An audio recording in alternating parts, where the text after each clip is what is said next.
சமத்துவமும் சமூக நீதியும் இருக்கணும்னு சொல்கிற ஒரு கட்சி, ஒரு கொள்கை ஆட்சியில் இருக்கும்பொழுது அவங்க எல்லாரையும் படிக்க வைக்கிறதுக்கு எத்தனை திட்டங்கள் முடியுதோ அத்தனை திட்டங்களையும் போடுறாங்க. காலை உணவு கொடுக்குறாங்க, நான் முதல்வன் இருக்கு, தமிழ் புதல்வன் இருக்கு, இந்த இப்படி அவங்க ஒரு வரிசையா திட்டங்கள் போட்டு எப்படியாவது படிச்சிருக்கின்றாங்க. நீங்கள் கட்டணம் இல்லாமல் பேருந்து கொடுக்குறாங்க, வேற யாரும் ஆட்சி பண்ணாலும் அவங்க மடிக்கணினி கொடுக்குறாங்க, சைக்கிள் கொடுக்குறாங்க, எப்படியாவது படித்து மேலே போயிருங்கிறாங்க. இதை தடுப்பதற்கு அவங்க முன்ன கட்டையவரில் கேட்ட மாதிரி, கர்ணனுக்கு அம்னீஷியா கொடுத்தா மாதிரி இப்போ புதிய கல்விக் கொள்கையை கொண்டாந்து உங்களோட தடுக்கிறத தடுக்க பார்க்குறாங்க.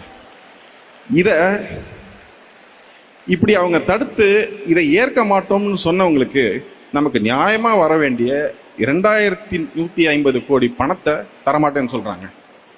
இப்போது நமக்கு உடன்பாடு இல்லாத அல்லது கொள்கையாக அரசியலாக முரண்பாடு கொண்ட ஒரு கட்சி ஒன்றியத்தை ஆளும்போது எந்த உதவியும் இல்லாமல் கைகளை கட்டி கால்களை கட்டி தண்ணீரில் போட்டதுக்கு அப்புறமா நீந்தலாம் என்று பார்க்காமல் தான் நீந்தி தமிழக மக்களையும் கரை சேர்க்கக்கூடிய ஒரு உழைப்பை செலுத்தியிருக்கக்கூடிய இந்த முதல்வருக்கு என்னுடைய மனமார்ந்த நன்றிகளை தெரிவித்துக் கொள்கிறேன்.